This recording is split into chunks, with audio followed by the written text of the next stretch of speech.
A mediados del siglo XIX, predominan ya en los medios artísticos los principios estéticos del realismo. Se conoce con este nombre al movimiento cultural característico de una sociedad burguesa a la que no le agradaban las fantasías idealistas románticas. Esto no quiere decir que se pueda establecer una separación tajante entre el romanticismo y el realismo, puesto que siguen perviviendo muchos rasgos románticos en el arte realista.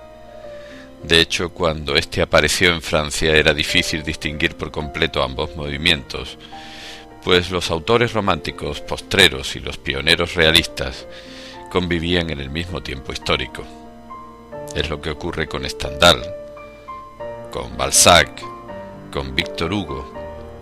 En realidad, el realismo surge en principio por una depuración o mera desaparición de los elementos románticos más idealistas. Y solo más tarde, por la influencia de las ideas filosóficas y científicas de la época, la oposición entre el realismo y el romanticismo se hará más nítida.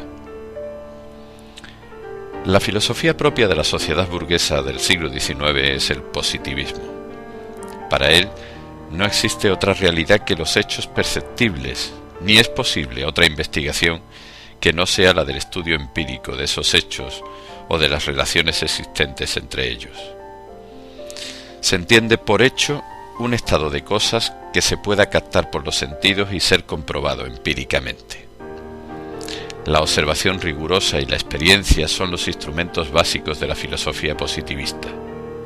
Estos principios, que están en la base del desarrollo de las ciencias y de las técnicas, fueron formulados de forma sistemática por el filósofo francés Auguste Comte en obras como el Curso de Filosofía Positiva.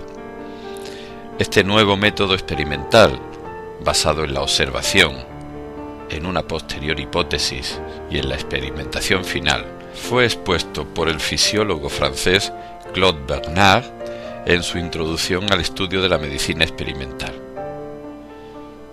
Mucha importancia tiene el evolucionismo o darwinismo, propuesto por el naturalista inglés Charles Darwin, según el cual los diversos seres vivos resultan de la evolución y selección natural de aquellos mejor adaptados al medio ambiente a través de la lucha por la supervivencia y gracias a la transmisión de los caracteres por la herencia. Por esos años, el botánico austriaco Gregor Mendel había descubierto las leyes de la herencia biológica. Especial influencia alcanza al final el marxismo. En El Capital, Carlos Marx estudia sistemáticamente la sociedad capitalista, a la que ve sujeta también a unas leyes específicas. Desde principios materialistas, Marx afirma que el motor del desarrollo histórico es la lucha de clases sociales y explica así las causas de las revoluciones burguesas y las contradicciones de la nueva sociedad capitalista, contradicciones que propician nuevas revoluciones, en este caso proletarias. La filosofía marxista, por tanto, no se limita a interpretar el mundo, sino que propone transformarlo, lo que explica que el marxismo se convirtiera en la ideología predominante en los movimientos obreros de fin de siglo. La repercusión de todas estas ideas en el arte en general y en la literatura en particular de la segunda mitad del siglo XIX es decisiva. No otra cosa expresa el lema antirromántico que provocadoramente utilizaban los pintores realistas reunidos alrededor del pintor francés Courbet: hay que ser de su tiempo. Y en efecto, la repercusión en la literatura de las ideas filosóficas y científicas de la época es evidente, como se comprueba en los siguientes rasgos generales de la literatura realista. Observación y descripción precisa de la realidad. Este es el principio básico del realismo y al que obedece su propia denominación. Este interés por la observación de la realidad es paralelo a los métodos de observación característicos de las ciencias experimentales. Para ello, los escritores llegan a documentarse sobre el terreno, tomando apuntes sobre personajes o ambientes, o bien consultan libros de los que extraen la información precisa. La vida real se convierte así en objeto estético. Ubicación próxima de los hechos. Frente a la evasión espaciotemporal del romanticismo, los autores realistas escriben sobre lo que conocen, por lo que tienden a situar sus obras en lugares próximos y en el momento presente. La mirada se desplaza a lo cotidiano, eliminando el subjetivismo y la fantasía, y controlando los excesos de la imaginación y del sentimentalismo. Frecuente propósito de crítica social y política. Esta intencionalidad sociopolítica varía según la ideología particular de cada escritor. En general, los autores conservadores describen la realidad para mostrar su degradación y postular un retorno a los viejos valores tradicionales. Los progresistas también muestran las lacras sociales, pero éstas, según ellos, obedecen en muchos casos a la pervivencia de una mentalidad conservadora que lastra el avance hacia el mundo nuevo. Un estilo sencillo y sobrio, puesto que los realistas no solo abandonan los temas legendarios del romanticismo, sino que rechazan la pomposa retórica romántica. El ideal del estilo es la claridad y la exactitud, como corresponde al deseo de acercar la labor del escritor a la del científico. Su predilección por la novela. El género literario por excelencia fue la novela, que alcanzó un auge inusitado. Las disputas sociales que tuvieron su repercusión en las obras, junto con el desarrollo editorial y la difusión de la prensa, son fundamentales para explicar su éxito. Según los realistas, la prosa narrativa era el género más adecuado para reflejar la realidad en su totalidad, como explicaba claramente Stendhal. Una novela es un espejo que se pasea por un camino real. Tan pronto refleja el cielo azul como el fango de los cenagales del camino. Los rasgos típicos de la novela realista serán la verosimilitud, es decir, las historias son como fragmentos de la realidad. Aunque inventadas por su autor, están basadas en la experiencia cotidiana y tanto los protagonistas como los ambientes son creíbles. Han desaparecido del relato los sucesos inverosímiles, los hechos maravillosos, las aventuras insólitas. Los protagonistas son individuales o colectivos, o bien se habla de individuos que se relacionan problemáticamente con su mundo, o bien de grupos sociales completos que permiten al novelista dar una visión global de la sociedad contemporánea. En el primer caso se hace hincapié en el análisis psicológico del protagonista. En el segundo, en la descripción de los más variados ambientes y comportamientos, con la aparición de medios sociales ignorados por la novela hasta entonces: la burguesía, el proletariado, los mendigos y desclasados. Se distinguen, pues, dos tipos de novelas: la novela psicológica y la novela de ambientación social. El narrador omnisciente. Habitualmente el narrador maneja por completo los hilos del relato. Sabe lo que va a suceder. Conoce hasta los más últimos y ocultos pensamientos de los personajes. Interviene directamente en la obra con juicios sobre hechos y personajes y con observaciones dirigidas al lector. Ello no es en ocasiones incompatible con fingir una actitud de simple cronista de unos hechos, de mero notario de una realidad de la que se es testigo.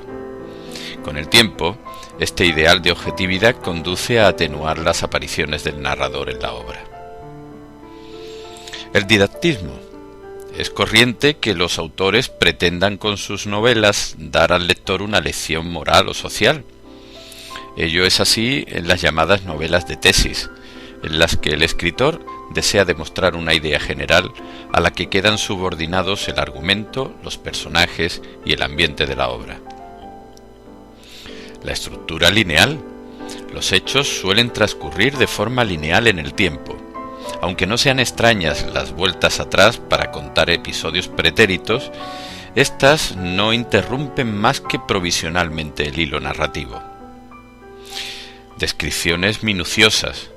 Las descripciones tanto de exteriores como de interiores, así como de las de los mismos personajes, son extremadamente detalladas, de modo que muchas veces predomina en las obras la descripción sobre la narración. Esto relaciona de nuevo la actitud de los escritores realistas con la obsesión por el dato exacto, típica del positivismo. Así, la atención al detalle lleva a captar en muchos personajes rasgos tan concretos que ellos solos bastan para individualizarlos, lo que justifica la enorme abundancia de prolijos retratos en estas novelas. Aproximación al lenguaje coloquial. El lenguaje narrativo, en coherencia con los presupuestos ideológicos, se aproxima a la lengua de la conversación, a la que se eleva a categoría de lengua literaria. Los autores se esfuerzan por adecuar el lenguaje a la naturaleza de los personajes, que hablan con arreglo a su condición social, a su origen geográfico o a sus particularidades personales.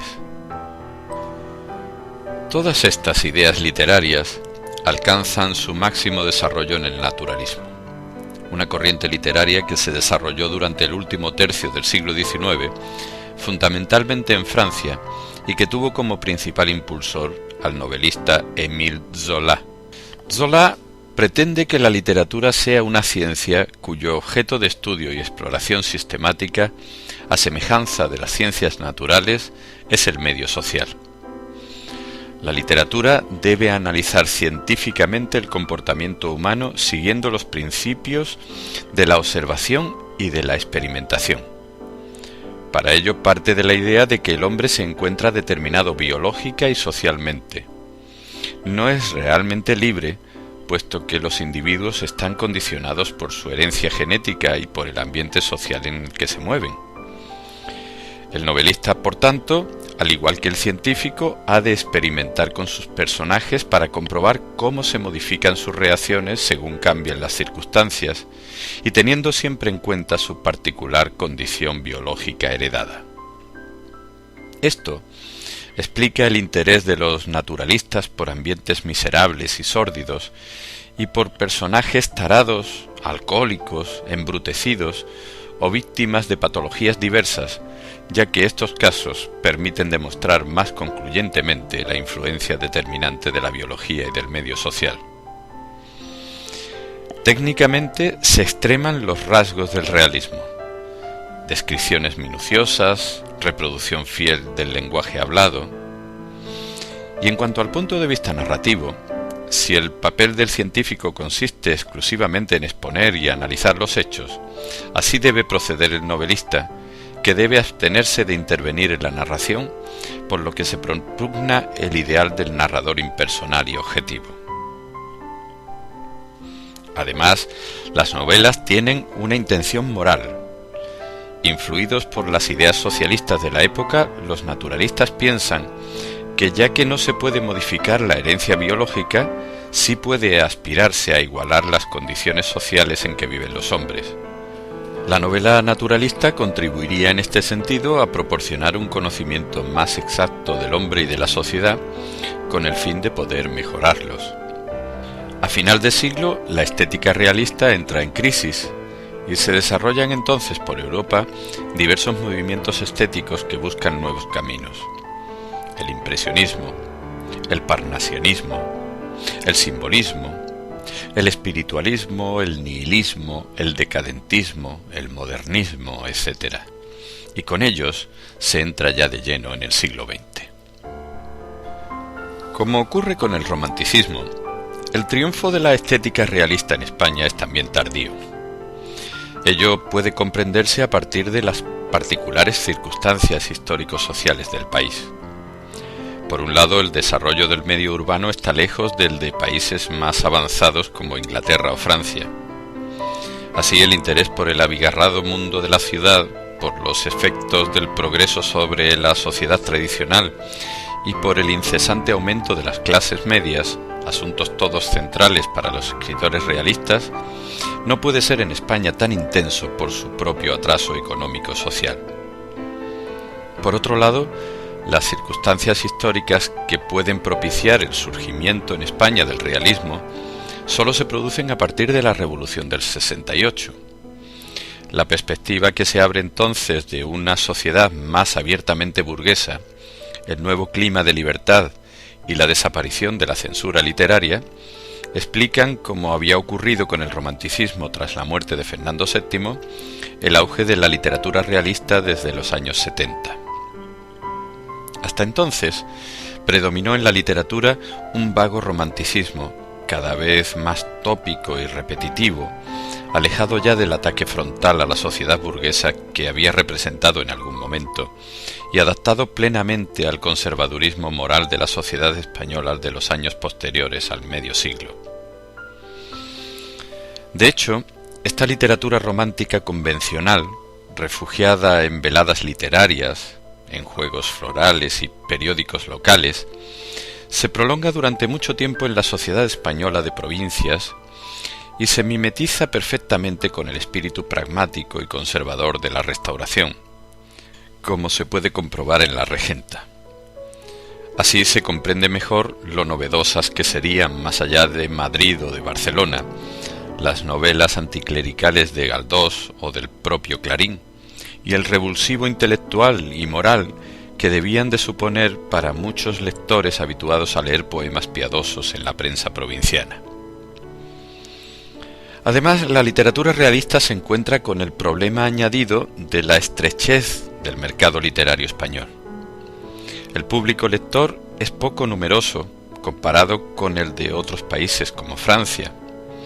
En una sociedad en la que la profesionalización del escritor es cada vez mayor, ninguno de los autores más conocidos del realismo español alcanza a vivir exclusivamente de sus textos literarios, si se exceptúa el caso de Galdós. De ello se queja agriamente Juan Valera en una carta de 1883. Dice textualmente: donde el público no lee ni compra, el escritor es un ridículo y estúpido onanismo intelectual. Como ya les ocurría a los escritores románticos, muchos de los realistas, incluido Galdós, complementaron su dedicación literaria con la actividad periodística y con la política. En todo caso, cada vez es más evidente el carácter burgués del público, interesado en que la literatura lo acerque a su realidad inmediata. Por eso se impondrá finalmente el realismo en la novela. El teatro se orientará hacia la comedia burguesa e incluso la lírica, menos apta para el reflejo de la realidad externa, buscará acercarse a lo cotidiano. Si el realismo llegó con retraso a España, el naturalismo fue conocido bastante pronto y las obras de Zola no tardaron en traducirse.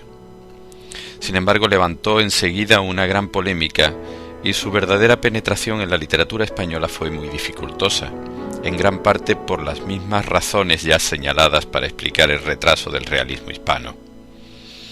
Y es que la mentalidad de la sociedad española de la época es todavía muy distinta de la parisina de Zola.